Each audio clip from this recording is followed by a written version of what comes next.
जय हिंद दोस्तों, कैसे आप सभी लोग। आई होप अच्छे होंगे, स्वस्थ होंगे। दोस्तों, जीएस से संबंधित जो टॉपिक महत्वपूर्ण होते हैं, जो चर्चा में रहते हैं, तो करंट अफेयर्स के लिए हमारी सीरीज चल रही है।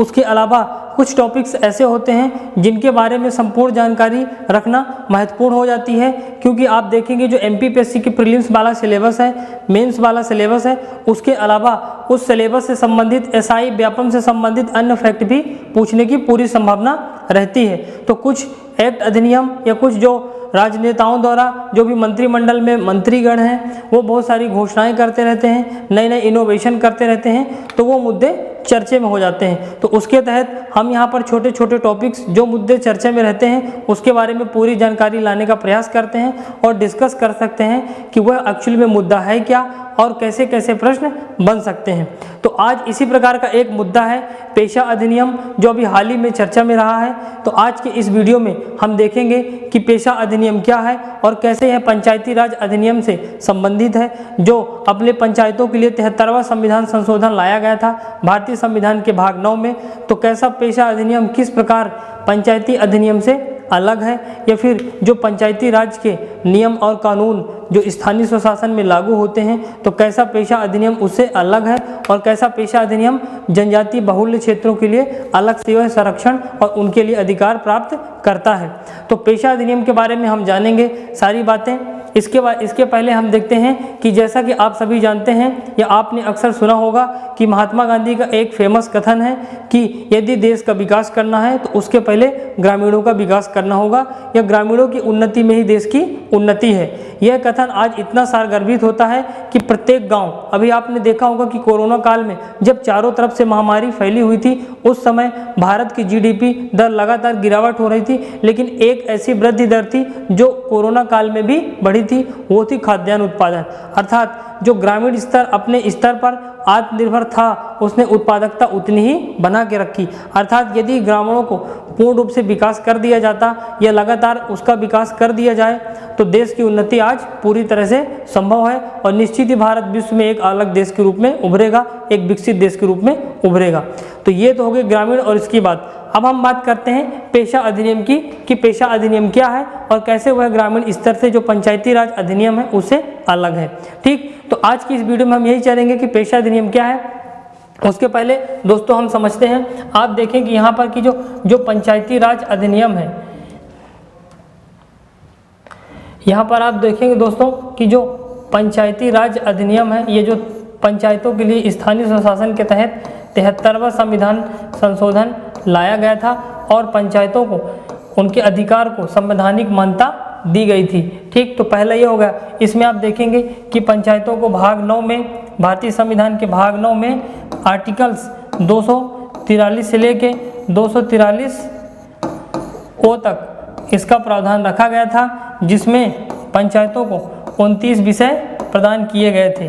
ठीक, और जो स्थानीय स्वशासन है और जो ग्रामीण स्वशासन है उसमें नागरिकों की ही भागीदारी से प्रत्यक्ष रूप से वो अपने मुखिया का चुनाव करते थे और उन मुखिया का जो अधिकार होता था उनमें अधिकार में वर्णित था। जैसे आप देखेंगे जो ग्राम सभा है, ठीक, जो ग्राम स्वराज्य है, उसके तहत जो ग्रामीण स्तर में विकास किए जाते हैं छोटे छोटे, उन सबका संवैधानिक रूप से मान्यता कौन देता है? 73वां संविधान संशोधन। लेकिन आप देखेंगे जो भारतीय संविधान की 5वीं अनुसूची है, यहाँ पर आप देखेंगे कि भारतीय संविधान की जो 5वीं अनुसूची है उसमें क्या कहा गया है? 5वीं अनुसूची में कहा गया है, यहाँ पर आप ध्यान से सुनेंगे कि जो जनजातीय अनुसूचित जाति और जो जनजातियाँ हैं उनके प्रशासन और नियंत्रण की, प्रशासन व नियंत्रण की जवाबदारी या जिम्मेदारी किसकी है? या उसके लिए कौन जिम्मेदार है? राष्ट्रपति। ठीक दोस्तों, यहाँ पर जो दोनों में मैं तुलना कर रहा हूँ उनको आप ध्यानपूर्वक समझना, तो आपको पेशा अधिनियम अच्छे से समझ में आ जाएगा। ठीक, तो 5वीं अनुसूची में कहा गया है कि जो जनजातीय बहुल्य क्षेत्र हैं उस क्षेत्र में प्रशासन और उनके प्रशासन से संबंधित नियंत्रण के लिए जो विधि बनाएगा वो राष्ट्रपति बनाएगा या फिर राष्ट्रपति के मार्गदर्शन में संसद बनाएगी। ठीक, पहली बात। दूसरी बात आपने यहाँ पर देखा कि 73वां संविधान संशोधन के तहत पंचायती राज को संवैधानिक दर्जा दिया गया और उसके जो अधिकार हैं उनको संवैधानिक रूप दिया गया। लेकिन यहाँ पर एक बात का स्पष्ट उल्लेख है कि जो इसके प्रावधान होंगे, यानी जो पंचायती राज का जो ग्रामीण स्वशासन का स्तर होगा उसका प्रारूप क्या होगा, त्रिस्तरीय होगा कि 2 स्तरीय होगा, या फिर उनके जो अधिकार हैं उनमें कमी या बढ़ा सकता है, वो कौन करेगा, संबंधित राज्य का विधानमंडल। ठीक, तो राज्य विधानमंडल। तो यहाँ पर 2 बातों का स्पष्ट उल्लेख है कि जो पंचायती राज अधिनियम है उसके लिए जो प्रावधान होंगे, उसके लिए जो अधिकार और शक्तियाँ होंगी, उसको लागू करने के लिए, प्रारूपित करने के लिए जिम्मेदार कौन है, राज्य विधानमंडल। जैसे मध्य प्रदेश के संदर्भ में आप देखेंगे कि जैसे मध्य प्रदेश में त्रिस्तरीय पंचायती राज व्यवस्था को लागू किया गया है, तो उससे संबंधित जो विधि का निर्माण करता है वो राज्य विधानमंडल करता है। लेकिन यहाँ पर क्या बोला गया है कि 5वीं अनुसूची में जनजातियों के लिए राष्ट्रपति की जिम्मेदारी है। अब यदि जैसे मध्य प्रदेश में जो जनजातीय बहुल्य क्षेत्र हैं, जनजातीय क्षेत्र निर्धारित किए गए हैं, उन स्तर पर यदि पंचायती राज व्यवस्था को हम लागू करें या पंचायत के प्रावधान यहाँ पर लागू करें तो क्या होगा, यहाँ पर अधिकार राज्य को दिया गया है, यहाँ पर अधिकार संसद को दिया गया, राष्ट्रपति को दिया गया है। तो इसके लिए क्या किया गया था कि जो जनजातीय बहुल्य क्षेत्र हैं या 5वीं अनुसूची के अंतर्गत, जैसे कि अभी वर्तमान में भारत के 10 राज्य आते हैं जो जनजातीय बहुल्य क्षेत्र घोषित किए गए हैं, तो उन क्षेत्रों में स्थानीय स्वशासन को, यानी जो स्वराज्य था, ग्राम स्वराज्य की स्थापना थी, उसको स्थापित करने के लिए क्या किया गया है, उसके लिए एक पेशा अधिनियम लाया गया है। अर्थात जो पंचायती राज अधिनियम के जो नियम और उनसे संबंधित अधिकार हैं स्थानीय स्तर को जनजातीय स्तर पर लागू करने के लिए, उसके लिए पेशा अधिनियम के माध्यम से लाया जाएगा। तो ये है दोस्तों पेशा अधिनियम। और पंचायत, सीधा सा मतलब ये है कि जो पंचायती राज से संबंधित नियम और कानून थे, उनके संवैधानिक अधिकार थे, तो जो जनजातीय बहुल में लागू करने के लिए पेशा अधिनियम के तहत लागू किए जाते हैं। और इसके अलावा जो जनजातीय बहुल के अलावा जो अन्य क्षेत्र हैं वो 73वें संविधान संशोधन में किए गए प्रावधान के अनुसार लागू किए जाते हैं। तो आप ये जो दोनों बातें हैं स्पष्ट रूप से आई होप समझ गए होंगे। तो अब देखते हैं कि पेशा अधिनियम अब ये चर्चा में क्यों है। आप समझ गए हैं कि पेशा अधिनियम क्या है, पेशा क्यों लाया गया है। अब देखते हैं कि चर्चा में क्या है कि पेशा के अंतर्गत कौन कौन से अधिकार जनजातीय बहुल्य को दिया गया है। ये सारी बातें अब हम आगे डिस्कस करेंगे। तो यहाँ पर आई होप आप दोनों बातें समझ गए होंगे। ठीक, इसके बाद आप देखेंगे कि पेशा अधिनियम चर्चा में क्यों है। ठीक, इस यहाँ पर जो पेशा है, ठीक, इसका फुल फॉर्म क्या होता है, the provision of panchayat extension schedule areas, अर्थात जो जनजातीय बहुल्य क्षेत्रों में है उनके लिए क्या क्या प्रावधान हैं, इसके लिए एक अधिनियम आया था, उसको बोलते हैं पेशा अधिनियम। ठीक, आप शुरू में इसको देख सकते हैं, ये है the provision of the panchayat extension to the scheduled areas. Extension मतलब लागू करना जनजातीय क्षेत्रों में, शेड्यूल, ठीक, यहाँ पर शेड्यूल का मतलब क्या है, जनजातीय क्षेत्र। 1996, तो ये अधिनियम 96 में आया था, तो उसके नाम से अभी इसकी चर्चा हम आगे करने वाले हैं। इसमें आप देखेंगे सबसे पहले पेशा अधिनियम चर्चा में क्यों है। आप जानते हैं कि अभी एक बलिदान दिवस के अवसर पर यह बलिदान सम्मान बलिदान कार्यक्रम था जबलपुर में 18 सितंबर को, जिस पर माननीय केंद्रीय जो गृह मंत्री और सहकारिता मंत्री हैं अमित शाह ने, उन्होंने उसको संबोधित किया और उस पर जो पेशा अधिनियम है उसको लागू करने की बात कही। चूँकि मध्य प्रदेश एक जनजातीय बहुल्य वाला राज्य है, यहाँ पर लगभग 21%, यहाँ पर लगभग कितना, लगभग आप देखेंगे कि 21.1% जनजाति है, यानी एसटी वर्ग है। ठीक, तो यहाँ पर जो जनजातीय बहुल्य है, तो यहाँ पर भी जो ग्रामीण अधिकार हैं या स्थानीय लोग के जो उनके संवैधानिक अधिकार है जनजातीय बहुल्य में, उनको लागू करने के लिए जो पेशा अधिनियम संसद ने 1996 में बनाया था, उसको लागू करने के लिए अमित शाह ने बात की। तो यह चर्चा में हो जाता है और मध्य प्रदेश उस पेशा अधिनियम में आता उन 10 राज्यों में से, तो यह ज़्यादा महत्वपूर्ण हो जाता है। ठीक, तो अब हम देखते हैं कि चर्चा में क्यों है। जैसा कि अभी मैंने बात की कि अभी हाल ही में जबलपुर में बलिदान दिवस के अवसर पर या बलिदान कार्यक्रम के अवसर पर अमित शाह ने पेशा अधिनियम को लागू करने की बात कही। ठीक, इसके तहत सीएम शिवराज सिंह ने कहा कि जो कानून होगा वो क्या होगा, भावना के अनुरूप जंगल का प्रभाव होगा या फिर जंगल में प्रबंधन होगा। आप देखेंगे कि जनजाति लोग ज़्यादातर जंगल में रहते हैं, पहाड़ी इलाकों में रहते हैं, तो उन इलाकों में उनकी जो सांस्कृतिक, उनकी जो सामाजिक और जो उनका कल्चरल वाला क्षेत्र है, उनको सुरक्षित करने के लिए, ताकि उनके जो विकास की बात है स्थानीय लोगों को ही हो सके या उनके लोगों के बीच में ही हो सके, ताकि वो उनके लिए उपयुक्त कदम उठा सकें। अब आप देखेंगे कि जो जनजातीय बहुल वाले क्षेत्र हैं और जो सामान्य वर्ग वाले क्षेत्र हैं उनमें कितना डिफरेंट है। तो उनके विकास के लिए ये व्यक्ति बनाएगा, सामान्य वर्ग का व्यक्ति जो आम जगह रहता है तो कैसे हो पाएगा, क्योंकि उनकी जो बेसिक नीड है वो कुछ और ही है। ठीक, तो यहाँ पर यही है। तो यहाँ पर उन्हें बोला, फिर उल्लेखनीय है कि पेशा कानून ग्राम सभा को, यहाँ पर एक शब्द देखना, ग्राम सभा में बहुत ताकत होती है ग्राम को विकास करने के लिए।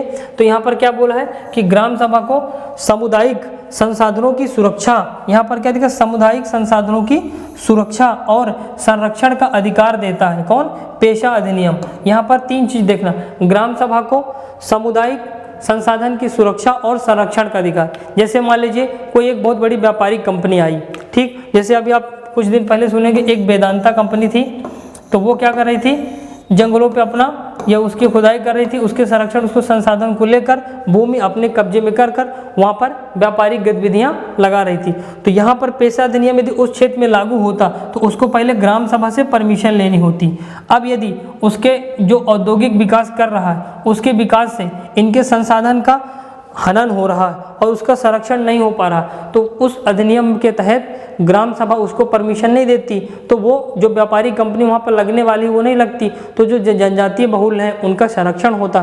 तो यदि पेशा अधिनियम लागू होता है तो इतनी ज़्यादा उस क्षेत्र की शक्तियाँ आ जाती हैं कि हर चीज़ जनजातीय जो ग्राम सभा है वहाँ का जो प्रधान होंगे उनके तहत ही उनकी अनुमति से ही होता है।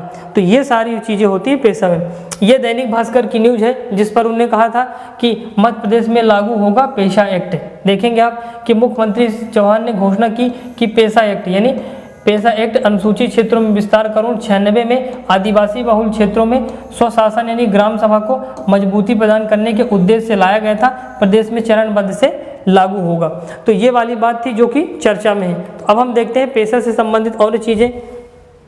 इसमें आप देखेंगे ये जनजातीय बहुल लोग हैं, तो जिस एरिया में ये रहते हैं, ठीक, उनके तो इनके लोग ही वहाँ के प्रधान बनेगा ग्राम स्वराज के तहत, पेशा एक्ट के तहत, और वहाँ के सारी गतिविधियाँ और उनके संसाधन के विकास सांस्कृतिक, राजनीतिक और आर्थिक रूप से वही लोग कदम उठाएंगे। ठीक, तो ये हो गया। अब इसकी हमने चर्चा कर ही चुके हैं कि भारतीय संविधान का भाग 9 पंचायतों को और 5वीं अनुसूची में जनजातीय बहुल को देता है। आप देखेंगे कि जो पाँचवीं अनुसूची है, अनुसूची 5 में इसके आर्टिकल 244(1) में आप देखेंगे कि जो जनजातीय बहुल है, जनजातीय क्षेत्रों की परिभाषा दी गई है, उसका वर्णन किया गया कि किन क्षेत्रों को इस क्षेत्र के अंतर्गत लाया जाएगा। तो एक आर्टिकल यहाँ पर ये हो गया। इसके बाद आप देखेंगे कि भारतीय संविधान के 5वीं अनुसूची में जनजातीय क्षेत्रों के प्रशासन और नियंत्रण के बारे में दिया गया है, और जो जनजातीय क्षेत्रों के प्रशासन और नियंत्रण से संबंधित कानून बनाने की शक्ति किसके पास है? संसद के पास। अब आप देखेंगे कि 73वां संविधान संशोधन, ठीक, आप यहाँ पर देखेंगे कि 73वां संविधान संशोधन के तहत पंचायती राज लागू हुआ। तो यहाँ पर शक्ति किसको है? संसद को। ठीक, तो संसद ने क्या किया? इसके लिए एक समिति का गठन किया, ठीक। इस समिति का क्या नाम था? भूरिया समिति। तो भूरिया समिति की सिफारिश पर यहाँ पर जिसने जो समिति का गठन किया, भूरिया समिति, तो इसकी सिफारिश पर शासन ने क्या किया है? पेशा एक्ट लाया, ठीक। और पंचायती राज व्यवस्था को केंद्रीय कानून के माध्यम से लागू किया गया। किन क्षेत्रों में? अनुसूचित क्षेत्रों में। तो यहाँ पर आपको क्षेत्र ध्यान रखना है कि अनुसूचित क्षेत्रों में, यानी जो जनजातीय क्षेत्र हैं तो उनमें केंद्रीय कानून लागू किया जाएगा। तो भूरिया समिति ने बोला। इसके बाद आप देखेंगे 1996 में लोकसभा में पेश हुआ और 1996 में ही राज्यसभा में पेश हो गया, और 24 दिसंबर 1996 को राष्ट्रपति की मंजूरी मिलने के बाद यह अधिनियम का रूप ले लिया। ये जो बिल था वह अधिनियम का रूप ले लिया, एक्ट का रूप ले लिया। अब इसका उद्देश्य क्या है? इसका उद्देश्य यही है दोस्तों कि जो जनजाति की स्वतंत्रता और प्रशासन को क्या करना है?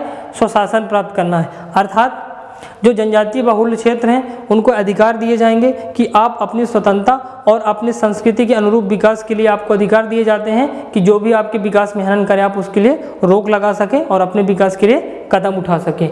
ठीक, ये उद्देश्य है। और वर्तमान में 10 राज्य हैं जहां पर क्या किया गया है? अधिनियम को लागू किया गया है। आंध्र प्रदेश, तेलंगाना, झारखंड, गुजरात, हिमाचल प्रदेश, महाराष्ट्र, मध्य प्रदेश, छत्तीसगढ़, उड़ीसा और राजस्थान। तो यहाँ पर एक कौन सा है? मध्य प्रदेश भी है। तो अपन मध्य प्रदेश के बारे में पढ़ेंगे। अब इसकी विशेषताएं हैं जो पेशा अधिनियम है। पहला है कि अनुसूचित क्षेत्रों पर राज्यों के कानून जो होते हैं सामाजिक, धार्मिक, सामुदायिक आधार के अनुरूप होगा। ये लाइन बहुत अच्छी है, आप इसको ठीक से समझना। इन्होंने क्या बोला है कि अनुसूचित क्षेत्रों पर, अर्थात जो शेड्यूल एरिया है, जो जनजाति क्षेत्र है, ठीक, वहाँ पर जो राज्य के कानून हैं वहाँ के सामाजिक, धार्मिक, सामुदायिक आधार पर लागू होंगे। अर्थात ये समझो कि जो 73 संविधान संशोधन था पंचायतों के, तो इसके जो कानून लागू होते हैं शेड्यूल एरिया में, ठीक, तो वहाँ पर किसके अनुरूप होंगे? सामाजिक, धार्मिक और सामुदायिक अनुरूप होंगे। जो सामान्य जगह लागू होते हैं तो यहाँ पर ऐसे लागू नहीं होंगे। वहाँ पर व्यवस्थित रूप से उनकी कल्चर, उनका सामाजिक स्तर क्या है, जनजाति क्षेत्रों को, उनके जो छोटे छोटे क्षेत्र हैं उनको समझकर उस अनुरूप लगाया जाएगा। ऐसा नहीं कि आप जो सामान्य चीज़ों में लगा रहे हैं तो वहाँ पर वो चीज़ें थोप दी जाएं। तो ये चीज़ें हैं। इसके बाद आप देखेंगे अगली विशेषता क्या है कि प्रत्येक गाँव में एक ग्राम सभा होगी, ठीक। अब ये ग्राम सभा जो होती है ये बहुत ताकतवर होती है, ठीक। ताकतवर कैसे? जैसे मान लीजिए ये एक जनजाति बहुल क्षेत्र है, ये पूरा पहाड़ी एरिया है, ठीक, यहाँ पर जनजाति लोग निवास करते हैं। अब यहाँ पर एक व्यापारिक गतिविधि खोलना है, कंपनी लगाना है, तो यहाँ पर क्या करेंगे? पहाड़ों को तोड़ेंगे, उनके जंगल को साफ करने का प्रयास करेंगे। तो ये जो ग्राम सभा होती है, तो जो पेशा एक्ट है, ठीक, पंचायत एक्सटेंशन शेड्यूल एरिया, जब यह पेशा एक्ट लागू होगा तो ये इसको शक्ति देता है, ग्राम सभा को शक्ति देता है कि इसके पहले यदि ये व्यवस्था लगाना है तो इनको इससे क्या करना पड़ेगा? पेशा एक्ट के तहत ग्राम सभा से परमिशन लेनी पड़ेगी। अर्थात यहाँ पे लगाना है तो पहले जो उस क्षेत्र की, जनजाति बहुल क्षेत्र की ग्राम सभा है, आप उससे परमिशन लीजिए। यदि वह परमिशन देती है, अब उसको लगता है कि इसका जो विकास है वो हमारे अनुरूप है, इसमें हमारी सामाजिक, आर्थिक और जो हमारा कल्चरल क्षेत्र है उसका कोई भी हनन नहीं होगा, उसका कोई भी दुरुपयोग नहीं होगा, तो वो लोग इसको परमिशन देंगे तो लगेगा और नहीं देंगे तो नहीं लगेगा, ठीक। देखिए ग्राम सभा में यहाँ पर पेशा एक्ट के तहत अधिकार दिया। यदि पेशा एक्ट नहीं लगा रहता तो ये लोग ग्राम सभा से परमिशन नहीं लेते, राज्य सरकार से परमिशन लेते, और कभी कभी राज्य सरकार भी अपने राज्य के अलग अलग करने के लिए यहाँ पर क्या करते हैं, अलग अलग विकास करने के लिए यहाँ पर क्या होते हैं, लोभित हो जाते हैं और ऐसी चीज़ें के लिए परमिशन दे देते हैं। तो जनजातियों को अपना हित और अहित समझ में आ जाएगा, उसी हिसाब से दे देंगे। तो यहाँ पर कितनी अच्छी बात है कि प्रत्येक गांव में क्या होगा? एक ग्राम सभा होगी इस अधिनियम के अनुरूप। इसकी हम विशेषताएं पढ़ने जा रहे हैं, ठीक। इसमें फिर आप देखेंगे ग्राम सभा के लोगों की जो परंपरा है, आप देखेंगे उस सभा की जो लोगों की परंपरा है, वहाँ की जो प्रथाएं हैं, सांस्कृतिक पहचान की संरक्षण और सुरक्षा प्रदान करेगी। उनकी जो परंपरा है उसको बनाए रखने के लिए ग्राम सभा यदि कोई हनन करेगा तो परमिशन नहीं देगी, ठीक। उसके अलावा जो उनकी प्रथाएं हैं उसके पहचान की संरक्षण के लिए जितना भी कदम उठाया जा सकेगा वो सब उससे तहत करेंगे। तो पेशा अधिनियम जैसे ही जनजाति क्षेत्रों में लागू होगा तो उनको यह शक्ति प्राप्त हो जाएगी, जिसके तहत ये अपने संरक्षण के लिए जो भी कदम उठा सकते हैं उठाने का प्रयास करेंगे। तो ये हो गया। इसके बाद आप देखेंगे अगला, दोस्तों अगला उद्देश्य क्या है कि क्षेत्रों में खनन के लिए, देखिए कितनी अच्छी बात है, खनन के लिए पंचायत की अनुशंसा प्राप्त करना अनिवार्य है। पंचायत मतलब ग्राम सभा, ठीक, पंचायत मतलब ग्राम सभा, और ग्राम सभा का मतलब जो शेड्यूल एरिया है, ठीक, उनका ग्राम सभा, वो जब इसको क्या करेंगे, अनुशंसा करेंगे कि आप इस ग्राम में कोई भी खनन उत्खनन का कार्य कर सकते हैं, चाहे वह रेत का खनन हो या फिर जो पहाड़ वाला एरिया है उसका खनन हो, कुछ भी करना है तो पहले आपको पंचायतों से अनुशंसा लेनी पड़ेगी, क्योंकि उसके जो वह कदम है, जो विकास चल रहा है, उनका सामाजिक आर्थिक यदि अहित होता है तो उसके लिए वो मना कर सकते हैं। तो ये जो पेशा अधिनियम है ये बहुत अच्छा है, जो आर्टिकल 240 में वर्णित है, जिसमें राष्ट्रपति को यह किया गया कि आप जनजाति क्षेत्रों के विकास के लिए उपयुक्त कदम उठाइए। तो उसी उपयुक्त कदम के तहत उन्होंने 1996 में पेशा एक्ट लाया था। इसलिए मैं बार बार बोल रहा हूँ ताकि आपसे ये क्वेश्चन समझने में आसानी हो, ठीक। इसके बाद आप देखेंगे इन क्षेत्रों में जो लघु जल स्रोत हैं, लघु जल स्रोतों की जिम्मेदारी किसको दी गई है? पंचायतों को दी गई। लघु जल स्रोत का मतलब आप देखेंगे जैसे तालाब है, जैसे तालाब है, ठीक, यदि वहाँ से कोई नदी निकलती है तो वहाँ पे झरने हैं, ठीक। तो ये जो जल स्रोत हैं इनकी जिम्मेदारी किसको दी गई है? पंचायतों को दी गई है। अच्छा, अर्थात जो शेड्यूल एरिया के पंचायत है, जो ग्राम सभा लगती है उसको दी गई है। तो उसके लिए अपने विकास के लिए ये लोग इसके लिए क्या करेंगे? कदम उठाएंगे, जैसा कि अभी ग्राम पंचायत में होता है, ठीक। इसके अलावा आप देखेंगे कि जो खनिजों की नीलामी के लिए पूर्व अनुशंसा, जो उनके ग्राम क्षेत्र में या फिर जनजाति बहुल क्षेत्रों में खनिज पाए जाते हैं, तो यदि उनकी नीलामी करना है, उनको बेचना है, तो पहले उस क्षेत्र के जो जनजाति क्षेत्र का जो ग्राम सभा है, प्रमुख है, उसकी अनुशंसा लेना अनिवार्य होगा। तो ये चीज़ भी यहाँ पर इम्पोर्टेंट है। तो आप देख सकते हैं कि जनजातियों के लिए कितना लाभदायक और उनके अधिकारों को सुरक्षित करने में, उनके संपूर्ण विकास में पेशा अधिनियम कितना लाभकारी है। ठीक, इसके बाद आप देखेंगे वन उपज पर स्वामित्व। ठीक, यदि वो वनों में रहते हैं तो उसकी जो उपज, जैसे आप देखेंगे जो लकड़ी होती है, ठीक, लकड़ी हो गया, फिर उसके बाद बांस हो गया, लाख हो गया, वहाँ पर जो शहद हैं, ठीक, शहद, तो ये सारे जो उत्पादित हैं, तेंदू पत्ता हो गया, तो इनका क्या होगा, स्वामित्व किसका होगा, जनजातीय लोगों का होगा, ताकि उनका आर्थिक विकास हो सके। ऐसा नहीं कि उनका जो पहाड़ी एरिया है और यहाँ पर किसी और को टेंडर दे दिया गवर्नमेंट ने और यहाँ पर गए, उनसे लेके आ गए और उनका चूंकि उसके मालिकाना हक किसके पास है, जनजातीय बहुल के पास है, और उनका बेचारे का नुकसान हो गया। तो यहाँ पर जब पेशा एक्ट लागू होगा तो उसके लिए क्या होगा, स्वामित्व किसके पास रहेगा, वन उपज का जनजातीय लोगों के पास रहेगा, ताकि उनका जो विकास है वो अपने हिसाब से देख सकें। तो ये होगा पेशा एक्ट का। और हाट बाजारों के लिए अगला 8वां क्या है, हाट बाजारों के प्रबंधन की शक्ति भी यहाँ पर है। हाट बाजारों के प्रबंधन की शक्ति अर्थात आप देखेंगे कि जो ग्रामीण स्तर में मेले, समारोह और जो हाट बाजार कार्यक्रम आयोजित किए जाते हैं उसके लिए एक निश्चित शुल्क राशि लगती है, जिसका राजस्व के रूप में गांव का विकास होता है। वो शुल्क ग्रामीण के गांव के विकास के रूप में जाएगा। तो यहाँ पर आप देखेंगे यदि वहाँ पे हाट बाजार का आयोजन किया जाता है, मेलों का आयोजन किया जाता है, तो ये सारी चीज़ें उसके जो प्रबंधन है कि कैसे कैसे किए जाएंगे और उनका जो शुल्क से आएगा राजस्व, रेवेन्यू इनकम होगा, वो किस पे जाएगा, उनके जनजाति बहुल के विकास में। तो उनकी जिम्मेदारी किसके पास रहेगी, जनजाति बहुल के लोगों के पास रहेगी। पेशा एक्ट के अधिनियम में जो उनको अधिकार दिए गए हैं उस अधिकार के तहत वो इनको संरक्षित कर सकते हैं। तो आप बहुत अच्छे से इसको समझ रहे हैं, ठीक, कि पेशा अधिनियम कैसा है। इसके बाद दोस्तों तो पेशा अधिनियम में इतनी ही बात थी। तो आपने देखा कि पेशा अधिनियम कैसे पंचायती राज अधिनियम से अलग है। पंचायती राज अधिनियम जहां एक और सामान्य वर्ग की तरफ सामान्य जगह पंचायतों को स्वामित्व और अधिकार देता है, संवैधानिक संरक्षण देता है, ठीक उसी प्रकार जनजातीय बहुल क्षेत्रों में संवैधानिक अधिकार और उनके सामाजिक, आर्थिक, सांस्कृतिक, राजनीतिक संपूर्ण विकास के लिए जो निचले स्तर पर अधिकार है वो संवैधानिक रूप से पेशा अधिनियम के तहत दिया जाता है। ठीक, आप देखेंगे जब भी आप पंचायती राज अधिनियम पढ़ेंगे, जैसे पटवारी परीक्षा में पंचायती राज अधिनियम आता है, ठीक, या जो MPPSC है उसमें भी पंचायती राज अधिनियम आता है, या फिर व्यापम से संबंधित और भी देखेंगे कि पंचायती राज अधिनियम कब लाया गया था, 73वां संविधान संशोधन क्या है, कितने विषय दिए गए हैं, कौन सी अनुसूची में रखा गया है। ठीक, आप देखेंगे जो 24 अप्रैल है, 24 अप्रैल को क्या किया जाता है, पंचायती राज, राष्ट्रीय पंचायती राज दिवस भी मनाया जाता है, जो कि हर एग्जाम में पूछे जाने की पूरी संभावना है। आप इसमें देखेंगे कि 24 अप्रैल 1993 में जो इसको क्या किया गया था, 73वां संविधान संशोधन को प्रभावी बनाया गया था। उस दिन के लिए 24 अप्रैल को पंचायती राज। तो ऐसे क्वेश्चन हर जगह पूछे जाते हैं, हर एग्जाम में पूछे जाते हैं। तो पेशा अधिनियम कैसे अलग है, इस चीज़ को आज मेरा समझाने का उद्देश्य है, ताकि आप लोग पेशा अधिनियम अचानक से आएँ तो ऐसा ना लगे किसी डॉक्टर ने कोई दवाई लिख दी है या फिर कोई अंग्रेजी भाषा में से कौन सी लाइन बोल दी कि समझ में नहीं आता। क्योंकि आधे बच्चे जैसे पटवारी की तैयारी करते हैं पूरा ग्रामीण स्तर का पंचायती राज अधिनियम पढ़ लेते हैं, लेकिन पेशा अधिनियम को समझने में उनको दिक्कत जाती है कि एक्चुअल में पेशा अधिनियम क्या है।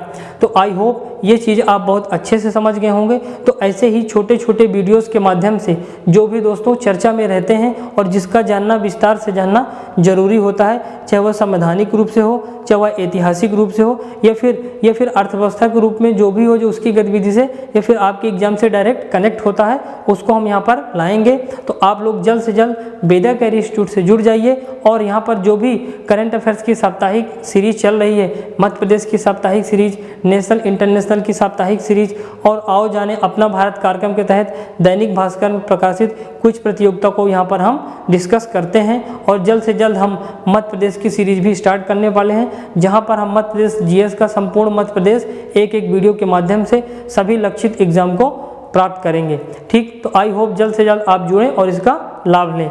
मिलते हैं अगले वीडियो में। जय हिंद, जय भारत।